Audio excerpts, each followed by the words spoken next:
பரிசுத்த ஆவியானவர் நல்ல நாளிலும் நம்மை உன்னத பாட்டின் புஸ்தகம் 3ஆம் அதிகாரத்துக்கு கர்த்தர் நம்மை அழைத்து வந்திருக்கிறார்.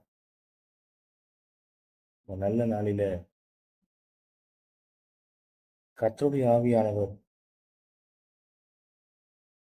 முடிவு பரியந்தம் நடத்தி கொடுக்கும்படி வசனத்தை கேட்டவர்கள் யாவர் மேலும் பரிசுத்த ஆவியானவர் இறங்கினார் என்ற வார்த்தையின்படி இதை கேட்கிற ஜனங்கள் மேல் கர்த்தருடைய ஆவியானவர் இறங்கும்படியாய் நான் ஜெபிக்கிறேன். 3ஆம் அதிகாரம் முதல் கர்த்தர் இன்னும் ஆழங்களுக்குள்ளே நம்மை அழைத்து செல்வாராக.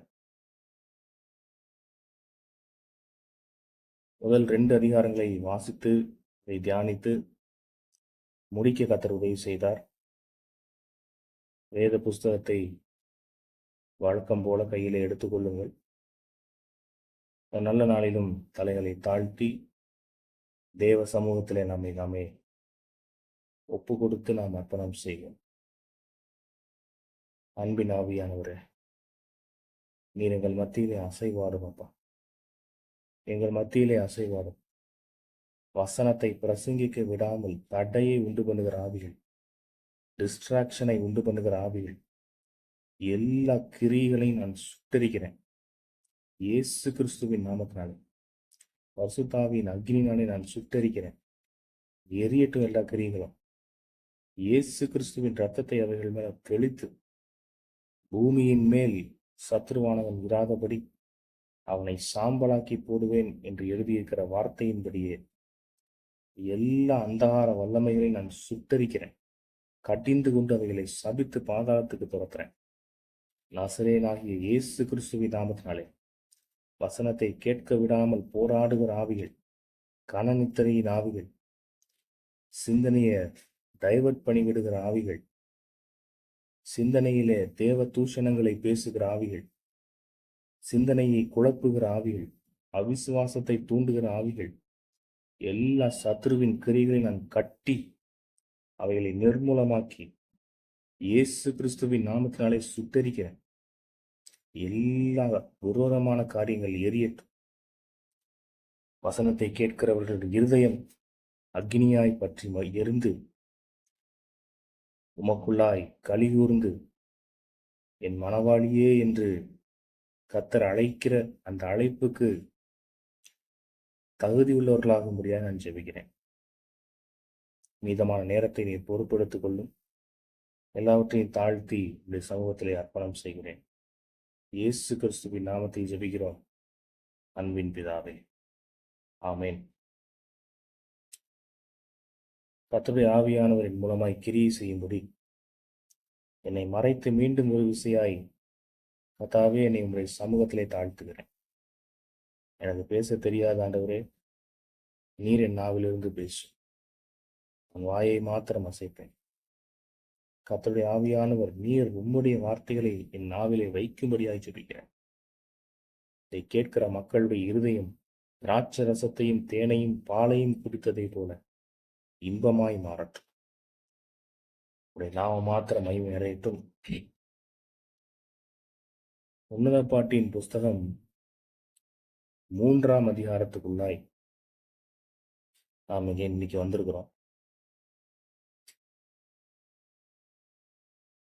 முதல் வசனத்தை எடுத்து பார்த்தீங்கன்னா, ராக்காலங்களிலே என் படுக்கையிலே என் ஆத்தும நேசரை தேடினேன், தேடியும் நான் அவரை காணவில்லை என்று மணவாட்டி முதலாவது சொல்லுகிறார். முதல்ல சொல்லுகிறாள், ராக்காலங்களில் என் படுக்கையிலே என் ஆத்தும நேசரை தேடினேன். இப்ப ராக்காலம் என்று சொல்லப்படுவது ராத்திரி தூங்க போவதற்கு முன்பு. பிசாசானவன் நம்முடைய வாழ்க்கையில கிரியை செய்கிற அந்த காலகட்டங்கள் இரவுக்கு ஒப்பனையாய், ராக்காலத்துக்கு ஒப்பனையாய் சொல்லப்பட்டது. ஆண்டவர் யோவான் சுவிசேஷத்திலே சொன்னார் 12ஆம் அதிகாரத்திலே, ஒருவரும் கிரியை செய்யக்கூடாத ராக்காலம் வருகிறது. ஏசாயா தீர்க்கதரிசி அதை குறித்து சொன்னான். பகல் காலமும் வருகிறது, ராக்காலமும் வருகிறது. நீங்கள் கேட்க மனதாயிருந்தால் திரும்பி வந்து கேளுங்கள் என்று ஏசாயா தீர்க்கதரிசி எழுதுகிறான். ஆதியாகமத்தின் புஸ்தகம் 1 அதிகாரத்தில் கர்த்தர் பகலையும் இரவையும் வெவ்வேறாக பிரித்தார் என்று சொல்லப்பட்டிருக்கிறது. நாம் இரவின் பிள்ளைகள் அல்ல, வெளிச்சத்தின் பிள்ளைகள். இப்ப இங்க மணவாட்டியோட வாழ்க்கையில ஒரு ராக்காலம், ராத்திரி காலம் என்று சொல்லப்படுவது சூரியன் இல்லாத நேரம், இருளான நேரம். நம்முடைய சூரியன் யார்?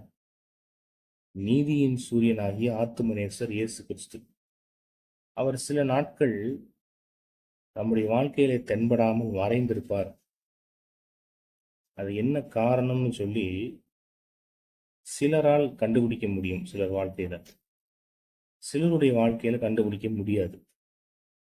அப்போஸ்தலனாகிய பவுல் எழுதும்போது 2 கொரிந்தியர் 1 அதிகாரத்திலே அவர் எழுதுகிறார், ஒரு கப்பல் பிரயாணத்துல கிட்டத்தட்ட அநேக நாட்கள் நாங்கள் சூரியனையே பார்க்கவில்லை.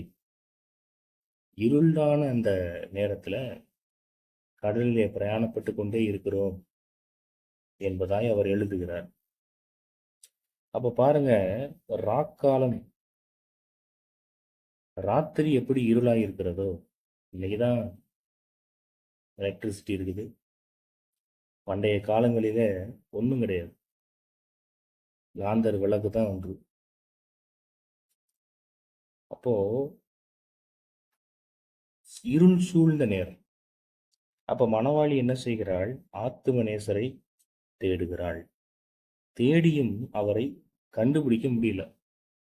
ஏசாயா 45:15 எடுத்து வாசிங்கன்னு சொன்னா, ஏசாயா தீர்க்கதரிசி சொல்லுகிறான், இஸ்ரவேலின் தேவனாகிய கர்த்தாவே, நீர் உம்மை மறைத்து கொண்டிருக்கிற தேவனாய் இருக்கிறது. கர்த்தர் சில சமயங்களில் தன்னைத்தானே மறைத்துக் கொள்வார். ஒரு யோபுடைய வாழ்க்கையை எடுத்து பாருங்க. யோபு உபத்திரவம் அனுபவிக்கும் போது கர்த்தர் மறைந்திருந்தார். அதான் பலகனி வழியாய் பார்த்துக்கிட்டு இருக்கிறார். யோபு என்னை மறுதளிப்பானோ? யோபு என்ன செய்கிறான்? என்னுடனும் கூட, என்னுடைய வாழ்க்கையிலும் கூட நான் பார்த்திருக்கிறேன். 2015 கர்த்தர் எனக்கு தரிசனமான போது நான் ஆண்டவரை பார்த்து ஒரு கேள்வி கேட்டேன். ஆண்டவரே, 2013ஆம் வருஷம் நான் மகா பாடுகளுக்குள்ளாய் கடந்து சென்றேன். ஆனால் நீரோ என்னை கண்டுகவே இல்லையே, கண்டுகொள்ளவே இல்லையே. ஆண்டவர் சொன்னார், நீ என்ன செய்கிறாய்? இந்த காரியத்திலிருந்து என்ன செய்கிறாய்? எப்படி அதிலிருந்து வெளியே வரப்போகிறாய்? எப்படி ஜெயம் பெற போகிறாய்? நீ என்ன செய்வன்னு பார்க்கலாம் என்று சொல்லி நான் மௌனமாயிருந்தேன் என்று கர்த்தர் சொன்னார். சில காரியங்களுக்கு கர்த்தர் பதில் கொடுப்பார். சில ஆண்டவர் மௌனமாய் இருக்கும்போது ஏன் மௌனமாய் இருக்கிறார் என்பதற்கான பதில் கிடைக்காது. ஆனால் நமக்கு ஒரு நல்ல செய்தி என்ன அப்படின்னு சொன்னா, ஆண்டவர் என்னைக்கு மௌனமாய் இருக்க போகிறது இல்லை. சில உபத்திரவ நேரங்களில் கர்த்தர் மௌனமாய் இருப்பார். சில இழப்புகள் வரும்போது கர்த்தர் மௌனமாய் இருப்பார்.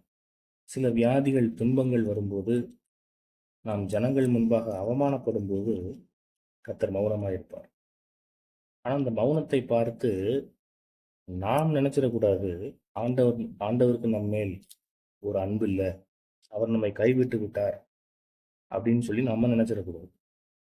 அதான் இங்க மணவாளி சொல்றார், ராக்காலங்களிலே என் படுக்கையிலே என் ஆத்தும நேசரை தேடினேன். இப்ப படுக்கைனா அந்த இருள் சூழ்ந்த நேரம் வரும்போது நம்மளை படுக்கையில போட்டுரும், எழும்ப விடாம செய்யும், சோர்ந்து போய் படுக்க வைத்து விடும். யோபு சொல்லும்போது சொல்லுகிறான், நான் இப்பயே இங்கேயே படுத்துக் கொள்ளுவேன், அதிகாலையில் என்னை தேடுவீராகில் அப்போது நான் இருக்க மாட்டேன் என்று சொல்கிறான். அப்ப மணவாளிக்கு ஒரு இருள் சூழ்ந்த காலம் கட்டாயமாய் உண்டு. அந்த இருள் சூழ்ந்த காலத்தின் வழியாய் நாம் அநேக முறை கடந்து வந்திருக்கிறோம். சில சமயங்களிலே ஆத்துமநேசர் தென்படாமல் இருப்பார். அப்படிப்பட்ட அநேக அனுபவங்கள் எனக்கும் உண்டு. பல மணி நேரங்கள் ஜெபித்தும், பல மணி நேரங்கள் கர்த்தருக்கு காத்திருந்து துதித்தும், ஆண்டவர் பேசாமல் மௌனமாயிருப்பார். தம்முடைய முகத்தை காண்பிக்காமல் மௌனமாயிருப்பார்.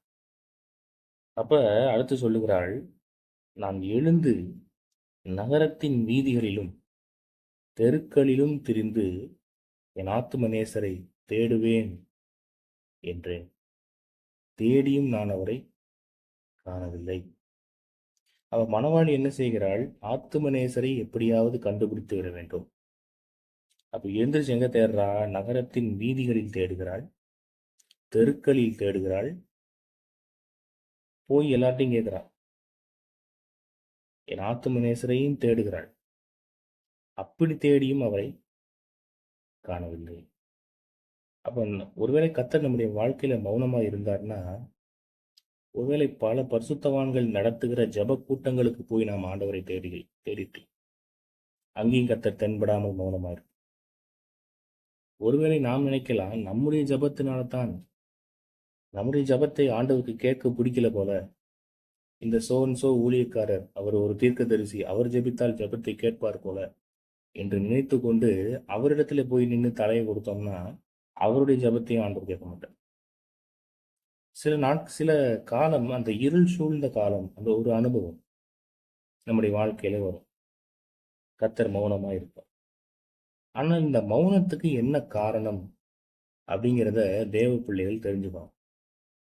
ஆண்டவர் என்றென்றைக்கு மௌனமா இருக்க போவதில்லை. ஒரு குறிப்பிட்ட ஷார்ட் டைம் நம்முடைய வாழ்க்கையில கர்த்தர் இடைபடாமல், நமக்கு அற்புதங்கள் அதிசயங்களை செய்யாமல், நம்மோடு பேசாமல், அவருடைய முகத்தை நமக்கு காண்பிக்காமல் இருப்பார். ஆனால் தேவ பிள்ளைகள் திரும்ப அவராகவே கிரியை செய்யட்டும் சொல்லி விட்டுறாங்க. எதனால் கர்த்தர் அப்படி இருக்கிறார் என்பதை அறிந்து கொள்ளணும். அப்ப இங்க மணவாளி என்ன செய்யறா? அவரை எங்க கண்டு சந்தித்தால் நலமா இருக்கும்னு சொல்லி தேடுறா. எழுந்து எங்க தேடுறா? நகரத்தின் வீதிகளில் தேடுகிறாள், தெருக்கல்ல தேடுறா. ஆத்துமநேசர் எங்க போனாரோ தெரியலையேன்னு. அப்படி தேடியும் அவரை காண முடியல. 3ஆம் வசனத்துல, நகரத்தில் திரிகிற காவலாளர் என்னை கண்டார்கள். என் ஆத்தும நேசரை கண்டீர்களா என்று நான் அவர்களை கேட்டேன். அப்போ கர்த்தரை அதிகமாய் தேடும்படி இந்த மணவாளி என்ன செய்யறா? நகரத்தில் திரிகிற காவலாளர்கள், அவர்கள்ட்ட போய் கேட்கிறது. அந்த காவலாளர்கள் யாருன்னு சொன்னா, ஊழியக்காரர்கள், கர்த்தருடைய மந்தையை மேய்க்கிற காவலாளிகள். அவங்கள்ட்ட போய் கேட்கிறா, கர்த்தர் ஏன் என்னோட மௌனமா இருக்கிறார்? ஏன் என்கிட்ட பேச மாட்டேங்கிறார்?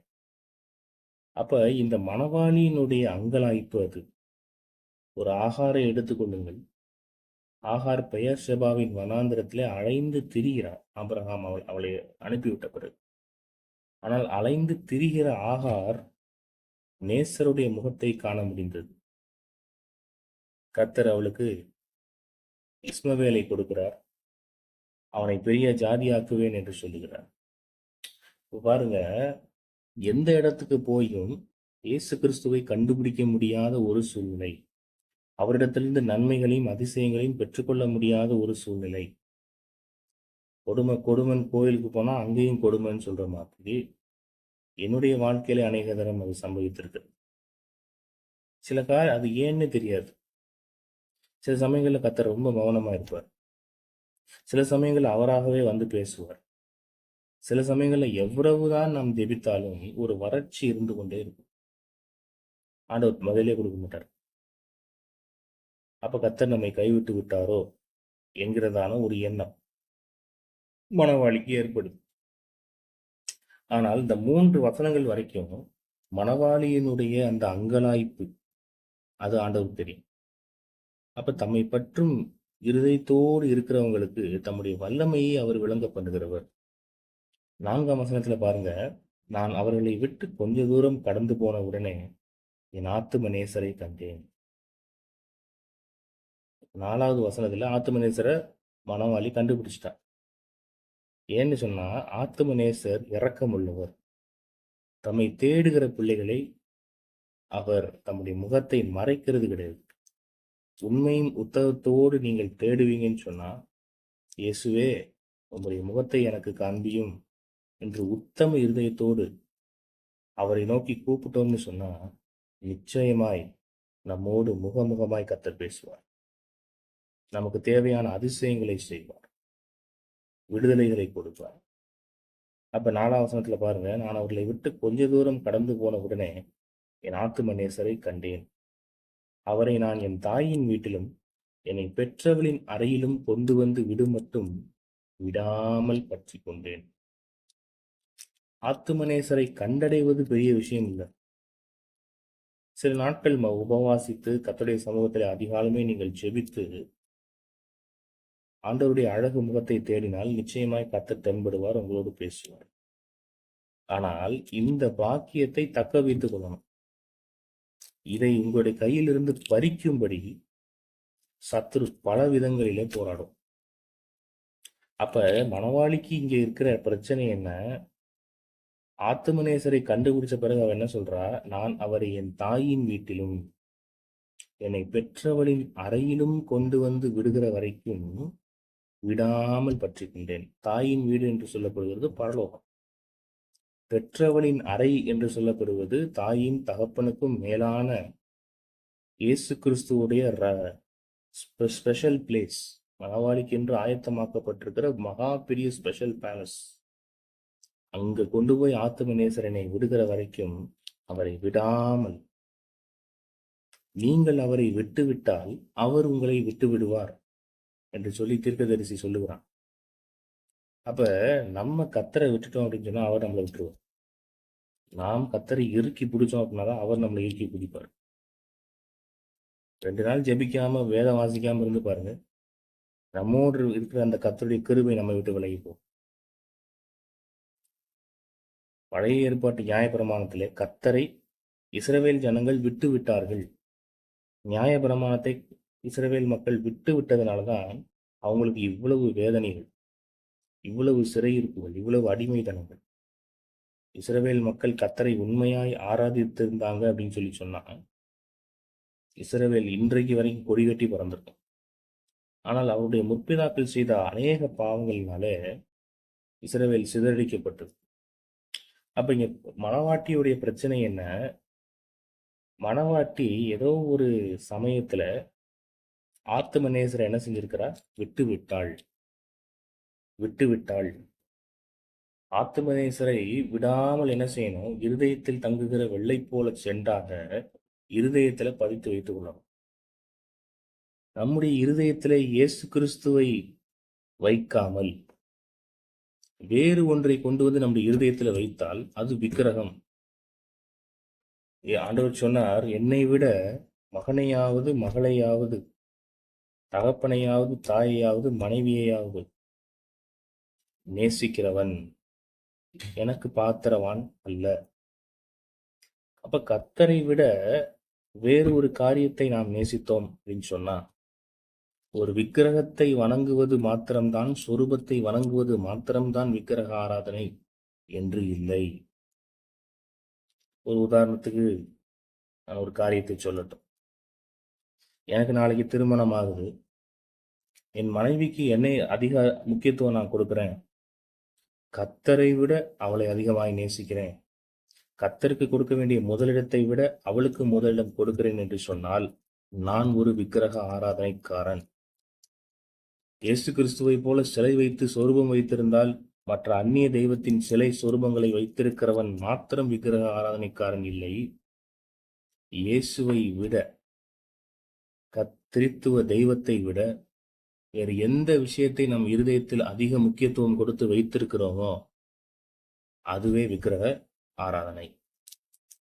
அப்ப இந்த மணவாளியுடைய இருதயத்தில் தங்குகிற வெள்ளை போல சென்றாக ஆத்துமநேசர் சில காலம் இல்லாமல் போயிருக்கிறார்.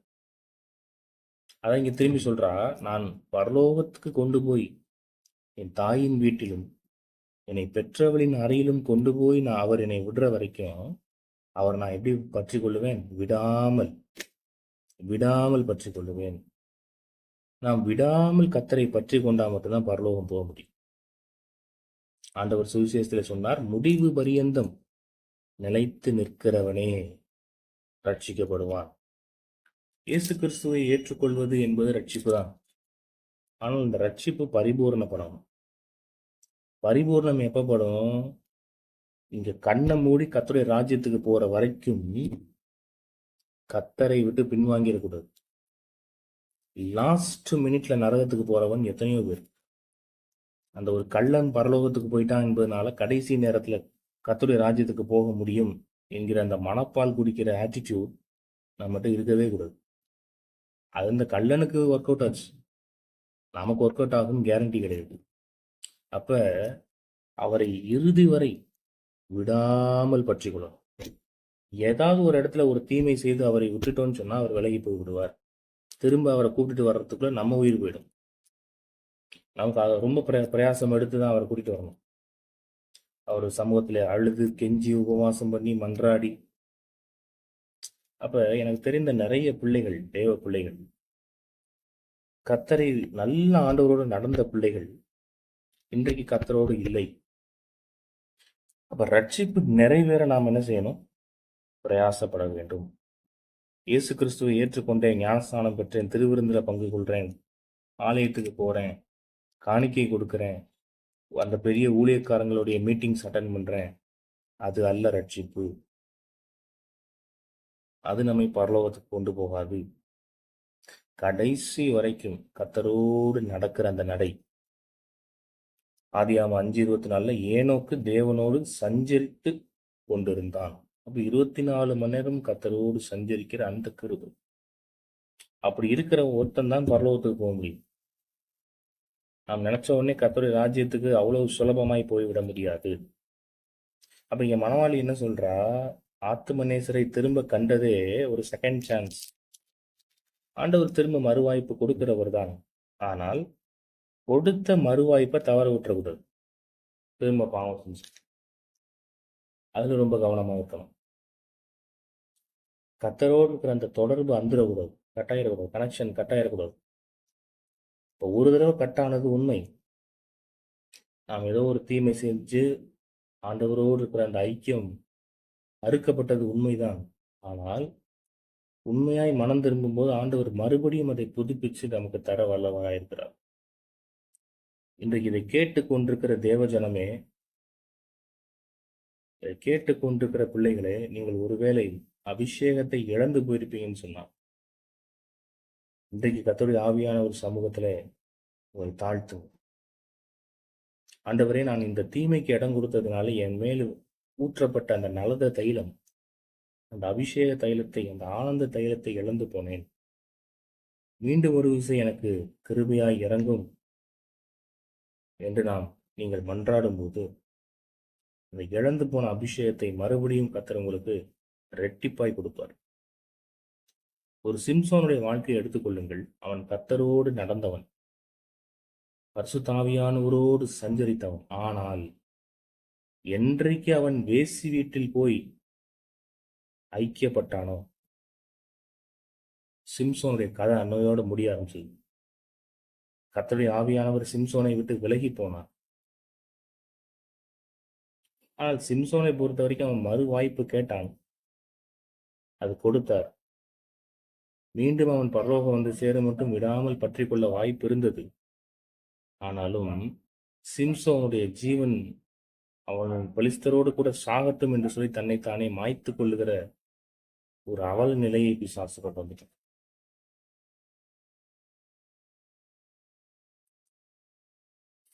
அப்ப முடிவு வரை இயேசு கிறிஸ்துவோடு நடக்கிற அந்த வாழ்க்கை நமக்கு வேண்டும்.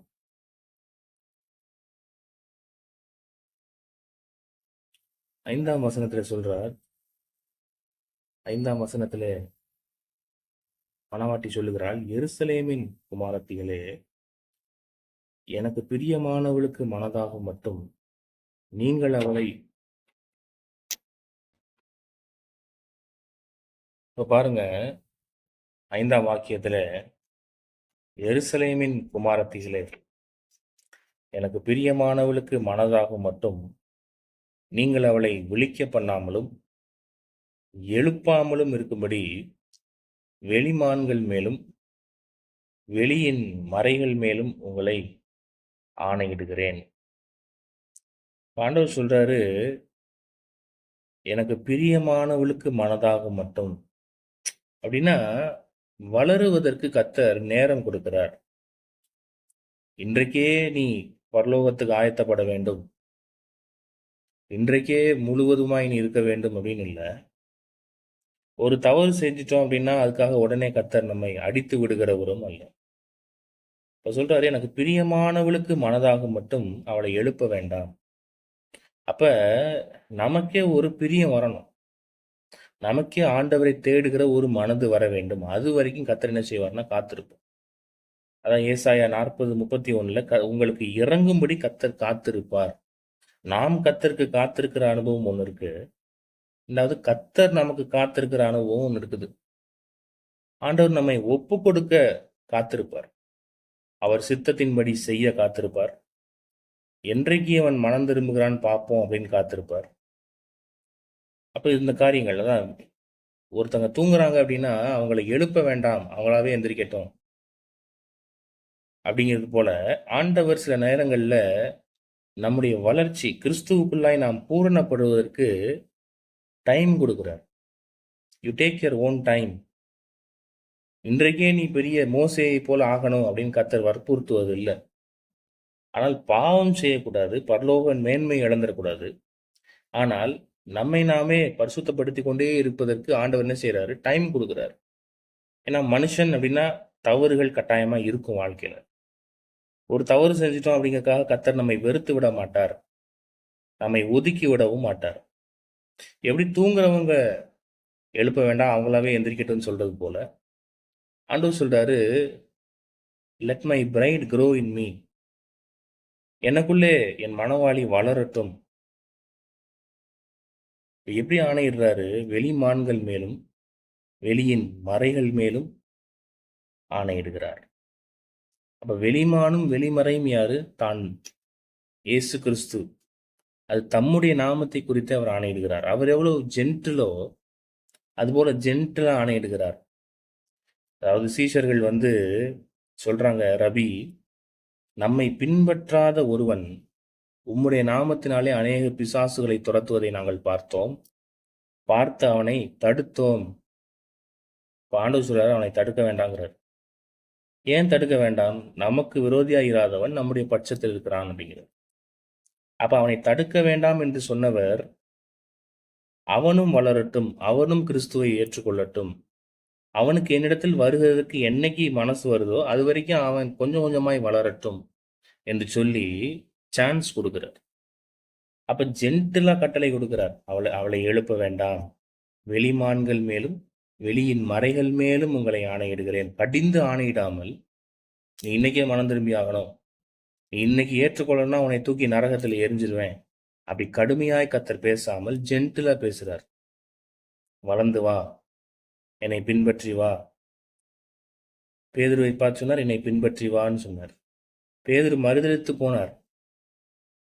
அவனை அறியேன் என்று சொல்லி சபிக்கவும் சத்தியம் பண்ணவும் பேதுரு தொடங்கின போதும் கர்த்தர் பேதுருவை கடிந்து கொள்ளவே இல்லை. நீ என்ன என்னைய சபிக்கிற? நீ என்ன என்னைய மரியாதை இல்லாமல் பேசுற? ஒரு வார்த்தையும் பேதுருவை ஆண்டவர் கேட்கவே இல்லை. பேதுருவை பார்த்து என்ன கேட்டார்? பேதுருவே, இவர்கள் எல்லாரிலும் நீ என்னை நேசிக்கிறாயா? அதான் வெளிமான்கள் மேலும் வெளியின் மறைகள் மேலும் ஜென்டிலா ஆர்டர் கட்டளை கொடுக்கிறவர். அந்த ஆண்டவர் பேசுவதே ஒரு ஜென்டிலா பேசுவார். எப்பயும் கடிந்து பேசவே மாட்டார், கோவப்பட்டு பேசவே மாட்டார். அப்ப கடிந்து பேசாதவர் அப்படியே மென்மையாய் பேசுகிறவர். அது ஆத்தும நேசருடைய இன்ப சத்தம். அது 6வது வசனத்துல பாருங்க, வெள்ளை போலத்தினாலும் சாம்பிராணியினாலும் வர்த்தகருடைய சகலவித கந்த பொடியினாலும் உண்டாகிய வாசனையை வீசி தூபஸ்தம்பங்களைப் போல வனாந்திரத்திலிருந்து வருகிற இவர் யார்? இப்ப நம்முடைய ஆண்டவருக்கு ஒரு தனித்துவம் இருக்குது. அவர் எப்படிப்பட்டவராம்? வாசனை வீசுகிறவர். வாசனை வீசுகிறவர். ஆண்டவர்கிட்டேருந்து நற்கந்தம், அந்த ஜீவனின் வாசனை தான் வீசும். ஆண்டவர்கிட்டேருந்து ஒரு அசுத்தமான வாடை வீசாது. சில பிசாசுகளை பாருங்க, எனக்கு குவார்ட்டர் சரக்கும் சுருட்டு பீடியும் வாங்கி கொடுன்னு கேட்போம். இப்படிப்பட்ட பிசாசுகள்லாம் நான் கேள்விப்பட்டிருக்கிறேன். அதை தெய்வமாக வணங்குகிற மக்கள் உண்டு. சில பிசாசுகளை பாருங்க, எனக்கு இந்த உன் மூத்த தலைச்சன் பிள்ளையை பலிகூடுன்னு கேட்போம். மாந்திரிக ஆவிகள் எந்த வீட்டுக்குள்ள புகுந்து அட்டகாசம் செய்தோ அந்த வீட்டுக்குள்ள ரொம்ப கேவலமான நாற்றங்கள் எடுக்கும். பிசாஸ் என்னைக்கு நறுமணத்தை கொண்டு வருகிறவன் அல்ல, அவன் ஒரு நாற்றத்தை கொண்டு வருகிறவன். ஆனால் நம்முடைய ஆத்தும நேசர் அப்படி இல்லை. அவர் எப்படிப்பட்டவர்? வெள்ளை போலத்தினாலும் சாம்பிராணியினாலும் வர்த்தகருடைய சகலவித கந்த பொடியினாலும் உண்டாகிய வாசனையை வீசுகிறவர். அப்படின்னா ஆண்டவர்கிட்ட விதவிதமான வாசனைகள் உண்டு. அன்பின் வாசனை அவர்கிட்ட இருக்கு, இரக்கத்தின் வாசனை இருக்குது, கிருபையின் வாசனை இருக்குது, பிதாவின் சித்தத்தை செய்கிற நல்ல குமாரன் என்கிற வாசனை இருக்கிறது. He's a good man. மனுஷனாய் சொல்ல போனால் கர்த்தராகிய இயேசு கிறிஸ்து ஒரு சிறந்த மனிதன். he was a best human. ஆண்டவர்கிட்ட இச்சை அடக்கம் என்கிற வாசனை இருக்கிறது, ஆண்டவர்கிட்ட இரக்கம் என்கிற வாசனை இருக்கிறது. இப்படி பற்பல வாசனைகள். எப்படி ஒரு சென்ட் வியாபாரியை போய் அப்ரோச் பண்ணா அவன் விதவிதமான சென்ட் காட்டுவான். சார், இது இந்த ஃப்ளேவர், இது சாக்லேட் ஃப்ளேவர், இது அத்தர், இது இந்த ஃப்ளேவர், இது ஒரு வெனிலா ஃப்ளேவர், இது ஸ்ட்ராபெரி ஃப்ளேவர், இது இந்த பற்பல பிராண்டுகள் பேர்லாம் சொல்லுவாங்க. அப்ப அதுபோல கர்த்தரும் எப்படிப்பட்டவராம்? அநேக வாசனைகளை வீசுகிறவர். வீசி தூபஸ்தம்பங்கள் போல வனாந்திரத்திலிருந்து வருகிறவர். தூபம் எப்படி ஒரு நறுமணமாய் புகையாய் பழைய ஏற்பாட்டு காலத்தில் ஆசரிப்பு கூடாரத்துக்கு நேராய் மோசையினால் கட்டளையிடப்பட்டதோ அதுபோல வனாந்திரத்திலிருந்து வருகிறவர். இந்த உலகமாகிய வனாந்திரத்தில் அவர் இருந்தாலும் அவர் ஊழியம் செய்கிற நாட்களிலே அவருக்கு பல பாடுகள் இருந்தது, வனாந்திர அனுபவங்கள் இருந்தது. ஆண்டவரை பார்த்து ஒருத்தன் கேட்குறான், ஆண்டவரே உம்மை பின்பற்றி நான் வரட்டும், நான் வரலாமா? ஆண்டவர் சொல்றாரு, எப்பா, மனுஷனுக்கு தலை சாய்க்கவே இடமில்லை. நரிகளுக்கு குழி உண்டு, ஆகாயத்து பறவைகளுக்கு கூடுகளும் உண்டு, மனுஷகுமாரனாகிய எனக்கோ தலை சாய்க்க இடமில்லை. நீ ரட்சிப்பை கேட்டு பின்னாடி வரதா இருந்தா வா, ஆனால் நான் சொகுசா வாழ்றேன், என் பின்னாடி வந்தால் சொகுசு வாழ்க்கை கிடைக்கும்னு சொல்லி நம்பி வராது. அதான் சொல்றாரு, எனக்கே தலை சாய்க்க இடம் இல்லைப்பா அப்படின்னா அவன் போயிட்டான். அப்ப கர்த்தருடைய ஊழியத்திலும் எவ்வளவோ வனாந்திர அனுபவங்கள். அதான் ஆண்டவர் ஆசீர்வாதமே தரமாட்டாருன்னு இல்லை, ஆண்டவரை பின்பற்றும் பொழுது இப்படிப்பட்ட வனாந்திர அனுபவங்கள் நமக்கு உண்டு. அப்ப அப்படிப்பட்ட வனாந்திரத்தில் இருந்தும் அவர் நேர்த்தியாய் நடந்து வருகிறவர், நேர்த்தியாய் நடந்து வருகிறவர். அதை என் மனவாளி சொல்றா, வெள்ளை போலத்தினாலும் சாம்பிராணியினாலும் வர்த்தகருடைய சகலவித கந்த பொடியினாலும் உண்டாகிய வாசனையை வீசி தூபஸ்தம்பங்களைப் போல வனாந்திரத்திலிருந்து வருகிற இவர் யார்? இப்ப சங்கீதங்களின் புஸ்தகம் 45 சங்கீதம் 8 வாக்கியத்தை வாசிக்கும் போது அங்கே சொல்லப்பட்டிருக்கு, தந்தத்தினால் செய்த அரண்மனைகளிலிருந்து புறப்படுகையில் நீர் மகிழும்படி உமது வஸ்திரங்கள் எல்லாம் வெள்ளை போலம், சந்தனம், லவங்கம் இவைகளின் வாசனை பொருந்தியதாய் இருக்கிறது. ஒரு வெளி இடத்துக்கு போகிறோம், ஒரு மீட்டிங்க்கு போகிறோம், ஒரு ஃபங்க்ஷனுக்கு போகிறோம் அப்படின்னு சொன்னால் நம்மை நாமே வாசனை திரவியங்களினாலே நம்மை நாமே என்ன செய்வோம்னா வாசனையாக மாற்றிக்கொள்வோம். அந்த ஃப்ராக்ரன்ஸ் நம்மகிட்ட யாராவது பேசினா நம்முடைய சரீரத்திலேருந்து ஒரு நறுமணம் வீசணும். அதே போல் கர்த்தரிடத்திலிருந்து கிட்ட யாராவது ஆண்டவர்கிட்ட பேசுகிறாங்கன்னு சொன்னால் அவங்க ஆண்டவர்கிட்ட என்ன வாசனைகள் இருக்குதோ அதெல்லாம் அவங்களோடு கூட சேர்ந்து அந்த வாசனையை ஒட்டி கொள்ளும். வெள்ளை போல வாசனை, சாம்பிராணியின் வாசனை, லவங்கத்தின் வாசனை, வித்தியாசமான நறுமண வாசனைகள், நேச்சுரல். ஏன் இங்கே வெள்ளை போலம், லவங்கம், சன் இதெல்லாம் சொல்லப்படுது? நேச்சுரலாக கிடைக்கிற இன்க்ரீடியன்ஸ். அப்போ ஆண்டவர்கிட்ட நேச்சுரலான வாசனை வீசுது. சிலர் கலப்படமான வாசனை அல்ல. சிலர் அன்பு என்கிற பேரில் சும்மா நடிப்பாங்க. வெளியில் அன்பாய் பேசுவாங்க, உள்ளுக்குள்ளேயோ பகை உணர்வு இருக்கும். ஆனா ஆண்டவர்ட்ட அப்படி கிடையாது.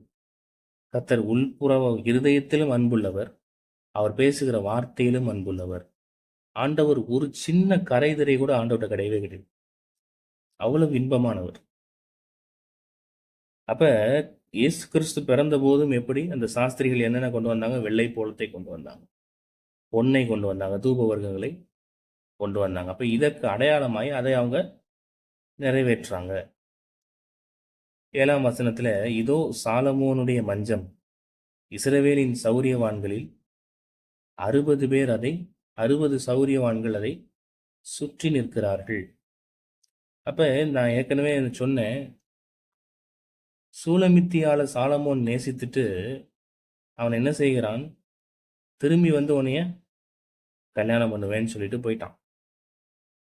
அப்போ ஒரு நாள் திரும்பி வருகிறான். திரும்பி வந்து என்ன செய்யறான்? சூலமித்தியால அரண்மனைக்கு அழைச்சிட்டு போறான். அங்கே போன சூலமித்தியாளுக்கு ஒரு பெரிய இன்ப அதிர்ச்சி. ஏன்னா ஆட்டு இடையனை போல வந்த சாலமோன் இவ்வளவு சமஸ்த இஸ்ரவேலுக்கும் பெரிய சக்கரவர்த்தியா என்று சொல்லி அவள் பிரமித்து போகிறாள். அதே போலதான் நாமும் ஏதோ ஆண்டவர் சிலுவையில தொங்குற காட்சியை பார்த்துட்டு அவர் சாதாரணமானவர் என்று எடை போட்டு விடக்கூடாது. அவர் சர்வ வல்லமையுள்ள தேவன், ஏக தேவன், பயங்கர வல்லமையுள்ள தேவன், அளவில்லாத ஞானமுள்ள தேவன். அவரை விட வேறு ஒரு தேவன் இல்லவே இல்லை. அதை நாம் பரலோகத்துக்கு போகும்போது தான் புரிஞ்சுக்க முடியும். அதான் சொல்றா, சாலமோனுடைய மஞ்சம். ஐயா, சாலமோன் சாதாரண ஆட்டு இடையனாய் வந்து என்னை நேசிக்கிறேன் என்று சொன்னானே, திரும்பி வந்து கூட்டிட்டு போறான். அவங்க ஊருக்கு போய் ஆடு மேய்ப்போம் என்று நினைத்தேனே, ஆனால் ஒரு ராஜ அரண்மனைக்கு அவன் கூட்டி செல்கிறானே. இப்ப பிரமை பிடித்தவளாய் அவள் என்ன செய்றா? மாறி போகிறாள். அதான் சொல்றா, சாலமோனுடைய மஞ்சம் இஸ்ரவேலின் சௌரியவான்களில் 60 சௌரியவான்கள் அதை சுற்றி நிற்கிறார்கள். இஸ்ரவேலுடைய கமாண்டோஸ், த லீடிங் கமாண்டோஸ், அவங்க எல்லாரும் சாலமோனை சுற்றி நிற்க, சாலமோன் பெரிய ராஜாவாய் அந்த சிங்காசனத்தில் உட்கார்ந்து காட்டுகிறான். சூலமித்தியாளுக்கு இன்ப அதிர்ச்சி தாங்க முடியல. எப்படி தென்தேசத்து ராஜஸ்திரீ பூமியின் எல்லைகளிலிருந்து சாலமோனுடைய ஞானத்தை கேட்க வந்தபோது அவள் சாலமோனுக்கு உண்டாயிருந்த மகிமையை பார்த்து பிரமித்தாளாம். அப்ப ராஜாதி ராஜாவாக இயேசு மணவாளனை நாம் தரிசிக்கும் போது எவ்வளவு பெரிய ஆண்டவர் என்று சொல்லி நாம் பிரமிக்க போகிறோம். அதிசயத்திலே பூரிக்க போகிறோம், திளைக்க போகிறோம். அதான் இங்க சொல்லப்படுது. அப்ப கர்த்தரை சுற்றிலும் பராக்கிரமசாலிகளாகிய தேவ தூதர்கள் மகிமை பொருந்தினவர்களாய் நிற்க போறாங்க பரலோகத்துல. வெளிப்படுத்தின விசேஷத்துல சொல்லப்படுது, ஒரு தேவதூதன் இறங்கி வந்து நிற்கிறான். அவனுடைய கால் அடியிலேயே மொத்த பூமியும் காணாமல் கவராது. இன்னொரு கால சமுதிரத்தின் மேல வைக்கிறான் என்று சொல்லி பார்க்கிறோம். ஒரு தேவதூதனுக்கு இவ்வளவு பெரிய வல்லமை இருக்குன்னு சொன்னா, அவனுடைய முகமே வல்லமையாய் பிரகாசிக்கிற சூரியனை போல இருந்தது என்று சொன்னால், கர்த்தர் மேல் இருக்கிற வல்லமை அளவில்லாதது, அளவில்லாதது. அதான் சொல்றான், இதோ சாலமோனுடைய மஞ்சம் இஸ்ரவேலின் சௌரியவான்களில் 60 சௌரியவான்கள் அதை சுற்றி நிற்கிறார்கள். பரலோகத்தில் ராஜாதி ராஜாவாய் கர்த்தர் வீற்றிருக்க, அவரை சூழ 1000 தேவதூதர்கள், கோடா கோடி தேவதூதர்கள், பரிசுத்தவான்கள் எல்லாரும் நிற்க போறாங்க. அப்போதான் நாம் போய் சபையாய், திருச்சபையாய், என் மணவாளியே என்கிறதான அந்த பட்டத்துக்கு உரிய பிள்ளைகளாய் மாறி போக போகிறோம், பிரமிக்க போகிறோம். யவீருவின் மகளை கர்த்தர் உயிரோடு எழுப்பின போது அவங்க ஆச்சரியப்பட்டு பிரமித்தார்கள் என்று சொல்லப்பட்டிருக்கு. அதே போல மறுஜென்ம காலத்திலே கர்த்தரை நாம் தரிசிக்கும் போது நாமும் எப்படி ஃபீல் பண்ண போறோம்? ஆச்சரியப்பட்டு பிரமிக்க போகிறோம். 8ஆம் வாக்கியத்திலே, இவர்கள் எல்லாரும் பட்டயம் பிடித்து யுத்தத்துக்கு பழகினவர்களாய் இருக்கிறார்கள். ராக்கால பயத்தின் நிமித்தம் அவனவனுடைய பட்டயம் அவனவன் அறையில் இருக்கிறது. அப்ப சௌரியவான்களாகிய தேவதூதர்கள், சௌரியவான்களாகிய பரிசுத்தவான்கள், அவங்க எல்லாரும் எப்படிப்பட்டவங்க? பட்டயம் பிடித்து யுத்தத்துக்கு பழகிட பிள்ளைகள். இதை கேட்கிற தேவ ஜனமே, இன்றைக்கு நீங்களும் நானும் பட்டயத்தை பிடித்து யுத்தத்துக்கு பழகின பிள்ளைகளாய் இருக்க வேண்டும், மனவாளியா இருக்கணும். அதுக்காக கத்தி எடுத்துட்டு போய் மற்றவங்கள்ட்ட சண்டை போடுங்கன்னு சொல்லல. பட்டயம் என்று சொல்லப்படுவது ஆவியின் பட்டயம், இருபுறமும் கருக்குள்ள பட்டயமாகிய வேத வசனம். எபிரேயருக்கு எழுதின நிருபம் 4ஆம் அதிகாரம் 12ஆம் வசனத்திலே தேவனுடைய வார்த்தையானது இருபுறமும் கருக்குள்ள பட்டயமா இருக்கிறது என்று சொல்லப்பட்டிருக்கு. அப்ப பட்டயம் பிடித்து, சங்கீதத்திலையும் கூட பட்டயத்தை பிடித்திருப்பார்கள் என்று சொல்லப்பட்டிருக்கு. சகரியாவின் தீர்க்க தரிசன புஸ்தகத்திலே உன்னை பராக்கிரமசாலியின் பட்டயத்துக்கு ஒப்பாக்குவேன் என்று சொல்லி கர்த்தர் சொல்லுகிறார்னு எழுதப்பட்டிருக்கு. அப்ப ஆவியின் பட்டயத்தை எபேசியர் 6ஆம் அதிகாரத்துல பவுல் எழுதும்போது சொல்லுகிறார், தேவனுடைய சர்வாயுத வர்க்கத்தை தரித்துக் கொள்ளுங்கள் என்று சொல்லிவிட்டு கடைசியாய் சொல்லுகிறார், ஆவியின் பட்டயத்தை எடுத்துக் கொள்ளுங்கள். ஆவியின் பட்டயம் என்ன? இருபுறமும் கருக்குள்ள பட்டயமாகிய இந்த வேத வசனங்கள். அதுதான் ஆவியின் பட்டயம். அந்த பட்டயத்தை எடுத்துதான் பிசாசை மேற்கொள்ள முடியும். இரண்டாவது, யுத்தத்துக்கு பழகினவர்களாய் இருக்கணும். பிசாசு எந்த நேரமும் தாக்குவான். நாம் கவனமாய் இல்லாத போது நம்மையும் தாக்குவான், நாம் நேசிக்கிறவர்களையும் தாக்குவான், நம்முடைய பிள்ளைகளை தாக்குவான், நாம் யாரை அதிகமாய் நேசிக்கிறோமோ அந்த மக்களையும் சேர்த்து தாக்கும். அப்ப நாம் யுத்தத்துக்கு பழகினவர்கள், பிசாசோடு யுத்தம் செய்து அவனை மேற்கொண்டு அவனை சங்கரிக்கும்படியாய், அவன் கொத்தளங்களை இடித்து போடும்படியாய், சத்துருவோடு யுத்தம் பண்ணி ஜெயம் பெற பழகினவர்களாய் எப்படி இருக்கணும்? நாம இருக்க வேண்டும். அதான் இங்க சொல்றார்.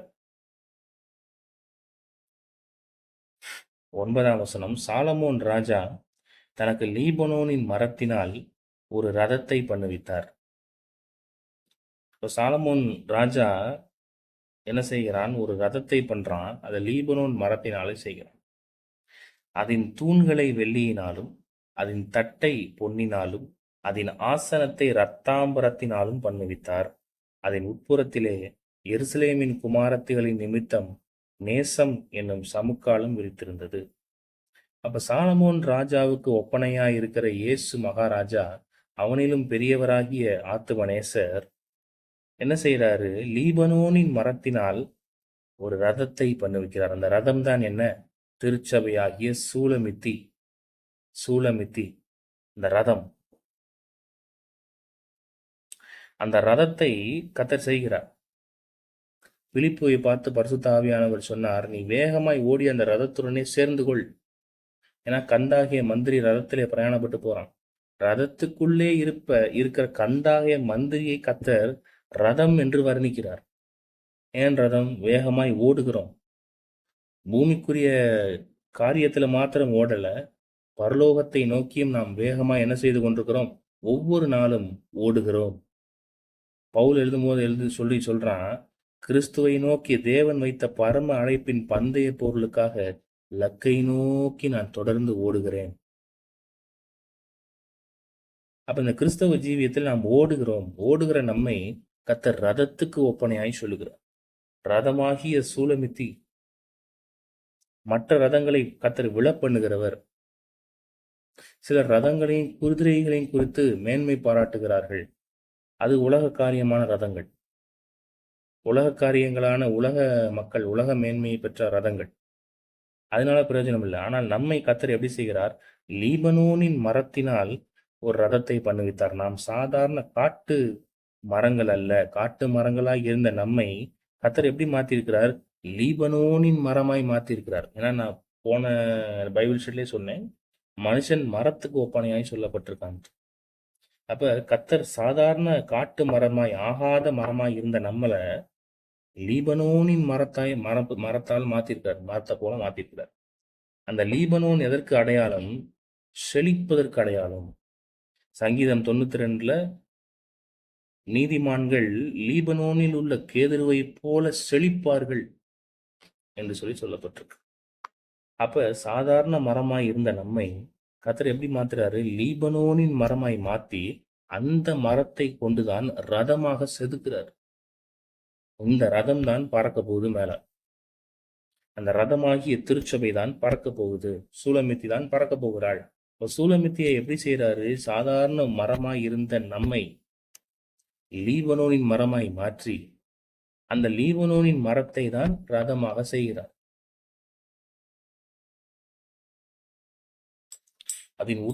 அப்புறம் என்ன செய்யறாரு? அதன் தூண்களை வெள்ளியினாலும், ரதத்துக்கு தூண் இருக்கணும், அதன் தட்டை பொன்னினாலும். இந்த வெள்ளி பொன் எதுனா வேத வசனங்கள்.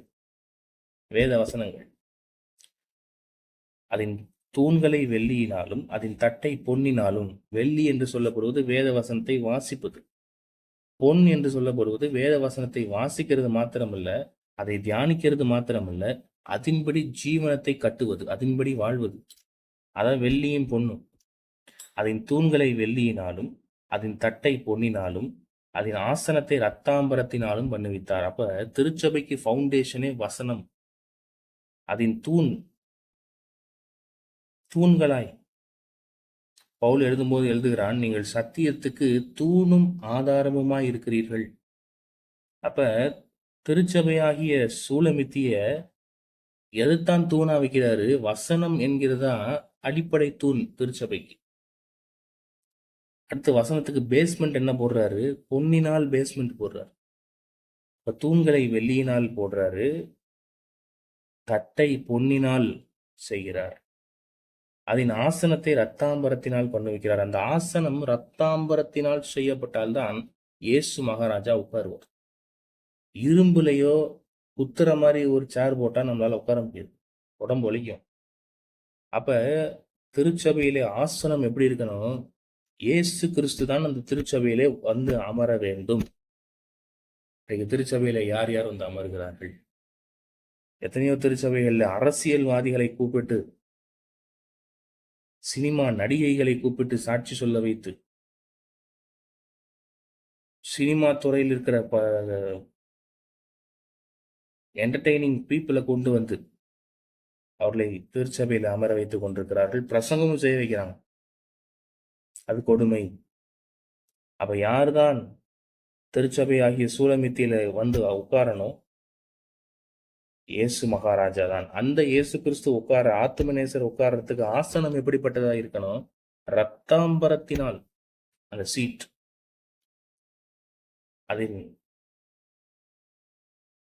அதன் ஆசனத்தை ரத்தாம்பரத்தினாலும் பண்ணுவித்தார். ரத்தாம்பரம் விரிக்கப்பட்ட அந்த குஷன் சீட்ல தான் இயேசு கிறிஸ்து உட்கார முடியும். இந்த ராயல் சீட்ல தான் இயேசு கிறிஸ்து உட்கார முடியும். சாதாரண இருக்கையை ஆத்துமநேசருக்கு போடக்கூடாது. அப்படின்னா சாதாரண ஒரு ஆராதனை, ஒரு உப்பு சப்பு இல்லாத ஒரு ஆராதனை, பரிசுத்தம் இல்லாத ஒரு சபை அப்படி இருக்கக்கூடாது. அந்த ஆராதனை, அந்த ஆலயத்துல யாரு தான் இருக்கணும்? இயேசு கிறிஸ்து பிரசன்னமாக வேண்டும். அதான் அவர் வந்து இது உட்கார்றதுக்கு அந்த ஆலயத்துல அவருக்குன்னு இடம் இருக்கணும். இன்றைக்கு அநேக ஆலயங்களில அவர் வந்து அமருவதற்கு அங்க இடம் இல்லை. அந்த சர்ச்சை நிர்வகிக்கிறவங்க, கமிட்டி மக்கள், போதகர்கள், இவங்கெல்லாம் தான் சபையை தன்னுடைய சொந்த சொத்து போல பார்த்துக்கிட்டு இருக்காங்க. அப்ப ஆண்டவருக்கு அங்க உட்கார இடம் இல்லை. ஆண்டவருக்கு ரத்தாம்பர ஆசனத்தை வைத்து போடலை யாரும். அப்படி இருக்கும்போது அந்த சபையை கர்த்தர் சூலமித்தியே என் மனவாளியேன்னு சொல்ல முடியாது.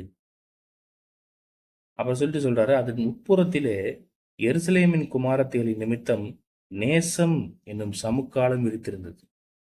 பரிசுத்தம் இருக்கலாம், ராயல்டி இருக்கலாம், கர்த்தருக்கு பயப்படுகிற பயம் இருக்கலாம். ஆனால் ஒன்னே ஒண்ணு ஆண்டவர் கடைசியா என்ன எதிர்பார்க்கிறார்? நேசம், அன்பை கர்த்தர் எதிர்பார்க்கிறார். கர்த்தர் மேலையும் நேசம் வைக்கணும். திருச்சபையாகிய சூலமித்தி உன்னை நேசிப்பது போல பிறனையும் நேசிப்பாயாகன்னு சொன்னாரே, அந்த பிறன் மேலையும் நேசம் என்பது வைக்கப்பட்ட ஒரு சமுக்காலத்தை போல அந்த ஆசனத்தின் மேல ஸ்ப்ரெட் பண்ணா மட்டும்தான், விரித்தால் மட்டும்தான் நேசர் கம்ஃபர்டபுளா உட்கார முடியும். எல்லாம் நேசருக்கு ஒரு மாதிரியா உடம்பு வலிக்கும், நேசருக்கு மனது வலிக்கும், நேசருக்கு கடுமையான வேதனையா இருக்கும். ஐயோ இங்க வந்து உட்கார்ந்துருக்கோமே. சில சேர்ல பாருங்க, ஒரு ஆபீஸ்ல வேலை செய்யறோம், அன்பே இல்லாதவங்க மத்தியில உட்கார்ந்துருந்து உங்களை பரியாசம் செய்கிறவர்கள் மத்தியில உட்கார்ந்துருந்தீங்கன்னா ஏன்டா இங்க உட்கார்ந்துருக்கோன்னு தோணும். அந்த சேரே உங்களுக்கு வேதனையை கொடுக்கும், அந்த சீட் உங்களுக்கு வேதனையை கொடுக்கும். அதே போல சபையில ஆண்டவர் விரும்பாத காரியங்கள் இருந்து கர்த்தரை நேசிக்கிற நேசமும் இல்லை, ஒருவர் மேல் ஒருவர் அன்பும் இல்லை என்று சொல்லும்போது கர்த்தருக்கு அந்த இடத்துல வந்து உட்காரவே பிடிக்காது. ஆசனத்தை ரத்தாம்பரத்தினால் செய் என்று சொன்னாலும் ரத்தாம்பர ஆசனம் போட்டு விட்டு நேசம் இல்லை அப்படின்னு சொன்னா ஆண்டுக்கு வர மாட்டார். இப்ப இத்தனை காரியங்களை கர்த்தர் எதிர்பார்க்கிறார். முதல்ல திருச்சபை எப்படி இருக்கணும்? வசனத்தால் கட்டப்பட்டிருக்க வேண்டும். பெரோயா சபையார் அப்போஸ்தலர் நடவடிக்கைகள் 17:14 வாசித்து பாருங்கள். பெரோயா என்ற பட்டணத்தில் இருந்த சபை மக்கள் வேத வாக்கியங்கள் இப்படி இருக்கிறதா, காரியங்கள் இப்படியா இருக்கிறதா என்று கண்டு வேத வாக்கியங்களை தினந்தோறும் ஆராய்ந்து பார்த்ததினாலே தெசலோனிக்கேய சபையில் இருக்கிறவங்களை பார்க்கலாம் எப்படிப்பட்டவங்களா இருந்தாங்களா? நற்குணசாலிகளா இருந்தார்கள் என்று சொல்லப்பட்டிருக்கு. அப்ப திருச்சபைக்கு ஆதாரமாய் வெள்ளியாகிய வசனத்தை தான் முதல்ல தூணாய் வைக்கிறார். ஒரு வீடு கட்டினோமோ இடம் கட்டுறோமோ தூண் போடுவோம், அப்பதான் கீழே இடிஞ்சு விழாம இருக்கும். அப்ப தூணா எப்படி வைக்கிறாரு? வெள்ளி அது வேத வசனம். வெள்ளியை புடமிடுவது போல் நம்மை புடமிட்டு இருக்கிறார். அப்ப வெள்ளியை போல சுத்தமான வேத சொற்கள், வேத வாக்கியங்கள் தான் பைபிள். அந்த வசனத்தை நாம் தினமும் வாசிக்கிற பிள்ளைகளா இருக்க வேண்டும். அதுதான் தூணும் ஆதாரமும் அதுதான். 2 தட்டை பொன்னினால் செய்கிறார். தட்டுங்கிறது பேஸ்மெண்ட். அப்போ ஒரு சேரியட்டுக்கு தட்டு இருக்கிறது போல, பேஸ்மெண்ட் இருக்கிறது போல, திருச்சபைக்கு பேஸ்மெண்டா பொன்னை வைக்கிறார். பொன் என்பது என்ன? பரிபூர்ணமான வேத வசனம். பரிபூர்ணமாய் கர்த்தர் நமக்கு வேத வாக்கியங்களை கொடுத்திருக்கிறார். அந்த பரிபூர்ணமாய் கொடுத்ததிலும் இன்னொரு பரிபூர்ணம் என்ன? அதை காத்து அப்படியே நடக்கிறது தான் பரிபூர்ணம். சும்மா வசனத்தை வாசித்துட்டு அதை அப்படியே விட்டுட்டு நம்முடைய வாழ்க்கையில தொடர்ந்து நாம் செய்யறதில்ல, பாவத்தை செய்வதல்ல. அது பரிபூர்ணப்படணும். அதான் பொன்னினால். அதன் ஆசனத்தை ரத்தாம்பரத்தினாலும் பண்ணுவித்தார். அதன் உட்புறத்திலே எருசலேமின் குமாரத்திகளின் நிமித்தம் நேசம் என்னும் சமுக்காலம் விரித்திருந்தது. கடைசி வசனம், சியோன் குமாரத்திகளே, நீங்கள் புறப்பட்டு போய் ராஜாவாகிய சாலமோனின் கல்யாண நாளிலும் மனமகிழ்ச்சியின் நாளிலும் அவருடைய தாயார் அவருக்கு சூட்டின முடியோடு இருக்கிற அவரை பாருங்கள். கடைசி வாக்கியத்துல சியோன் குமாரத்திகள் என்று சொல்லப்படுகிற மற்ற பரிசுத்தவான்கள், யூதர்களிலிருந்து வந்தவர்கள், பழைய ஏற்பாட்டு பரிசுத்தவான்கள், அவங்க எல்லாருமே யாருன்னா சியோன் குமாரத்திகள். இயேசு கிறிஸ்து அந்த கழுதை குட்டியின் மேல ஏறி எருசலேமுக்குள்ள வரும்போது என்ன தீர்க்கதரிசனம் நிறைவேறுது? சியோன் குமாரத்தியே, இதோ உன் ராஜா கழுதையின் மேலும் கழுதை குட்டியாகிய மரியின் மேலும் ஏறிக்கொண்டு உன்னிடத்தில் வருகிறார்னு சொல்லப்பட்டிருக்கு. அப்ப சியோன் குமாரத்தி என்று சொல்லப்படுவது யாரு? எருசலேமை குறிக்குது. பழைய ஏற்பாட்டு பரிசுத்தவான்களை குறிக்குது.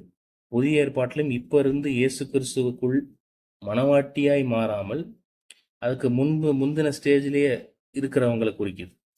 அப்ப சியோன் குமாரத்திகள் என்று சொல்லப்படுவது மனவாட்டி நிலையை அடையாமல் இருக்கிற மற்ற பரிசுத்த பிள்ளைகள், இயேசு கிறிஸ்துவை ஏற்றுக்கொண்டு ரட்சிக்கப்பட்ட பிள்ளைகளுக்கு சியோன் குமாரர்கள், சியோன் குமாரத்திகள் என்று சொல்லப்பட்ட அந்த டைட்டில் கொடுக்கப்படுது. அப்ப அவங்கள பார்த்து என்ன சொல்றாங்க? நீங்கள் புறப்பட்டு எங்க போனோம்? ராஜாவாகிய சாலமோனின் கல்யாண நாளிலும். அப்ப ஆட்டுக்குட்டியானவருடைய கல்யாண நாள் வரப்போகுது. யார் மணவாளன்? இயேசு கிறிஸ்து தான் மணவாளன். யார் மணவாட்டி? சபையாகிய நம்ம தான் மணவாட்டி. அப்ப ஆண்டவருக்கும் நமக்கும் ஒரு திருமண பந்தம், அந்த திருமணம் நடைபெற போகுது. வெளிப்படுத்தின விசேஷத்தை நீங்கள் எடுத்து பார்த்தீங்கன்னு சொன்னா, வெளிப்படுத்தின விசேஷம் 19ஆம் அதிகாரத்துல 7ஆம் வசனத்தை பாருங்க. நாம் சந்தோஷப்பட்டு கலிகூர்ந்து அவருக்கு துதி செலுத்த கடவோம். யோவானுக்கு சொல்லப்படுது, ஆட்டுக்குட்டியானவருடைய கல்யாணம் வந்தது, அவருடைய மனைவி தன்னை ஆயத்தம் பண்ணினாள் என்று சொல்ல கேட்டேன். அப்ப இங்க கீழே வரைக்கும் நம்ம பூமியில இருக்கிற வரைக்கும் என்ன நமக்கு டைட்டில்? என்ன? மணவாளி, மணவாட்டி. ஆனால் நமக்கு திருமணம் செய்ய ஒப்பு கொடுக்க போகிறோம். நம்மளை கர்த்தர் ஒப்பு கொடுக்கிறார். பிதாவாகிய தேவன் குமாரனாகிய இயேசு கிறிஸ்துவுக்கு திருச்சபையாகிய மணவாட்டிய திருமணம் செய்து வைக்கிறார். அப்ப திருமணம் போது நாம் அவருக்கு என்னவாய் மாறும்? சபை அவருக்கு என்னவாய் மாறும்? மனைவி என்கிற அந்த ஸ்தானத்துக்கு வரும். கொரிந்தியர் நிருபத்திலே பவுல் எழுதுகிறார், உங்களை கற்புள்ள கன்னிகையாக கிறிஸ்து என்னும் ஒரே புருஷனுக்கு நான் ஒப்பு கொடுக்க நியமித்திருக்கிறேன். ஒரு பையனுக்கு ஒரு பொண்ணை நியமிக்கிறது போல, என்கேஜ்மெண்ட் பண்றது போல, திருச்சபையாகிய நம்மை அப்போஸ்தலனாகிய பவுல் கிறிஸ்து என்னும் மணவாளனுக்கு என்ன செஞ்சிருக்கிறார்? என்கேஜ் பண்ணியிருக்கிறார். அப்ப திருமணம் எப்ப நடக்க போகுது? பரலோகத்திலே நடக்கும். திருமணம் என்று சொல்லப்படுவது மாம்சீகமாய் உலக காரியமான திருமணம் அல்ல. அது கர்த்தரோடு என்றென்றைக்கும் பரலோகத்தில் நாம் இருக்க போகிறோம் என்பதற்கு அடையாளமாய் ஒரு அங்கீகரிக்கப்படுகிற காரியம். அதைத்தான் அங்க திருமணம் என்று சொல்லப்பட்டு. அப்ப சொல்றாங்க, நீங்கள் புறப்பட்டு போய் ராஜாவாகிய சாலமோனின் கல்யாண நாளிலும் மனமகிழ்ச்சியின் நாளிலும் அவருடைய தாயார் அவருக்கு சூட்டின முடியோடு இருக்கிற அவரை பாருங்கள். அவங்க தாயார் என்று சொல்லப்படுவது யாரு? தேவனுடைய சித்தத்தின்படி செய்கிறவர்களே அவருக்கு தாயும் தகப்பனுமாய் இருக்கிறோம். இப்ப யார் யார் தேவனுடைய சித்தத்தின்படி செய்கிறோமோ அவங்க இயேசு கிறிஸ்துவுக்கு மகிமை உண்டாகும்படி அவர் சிரசிலே பொற்கிரீடத்தை தரிப்பிக்கிறார்கள்.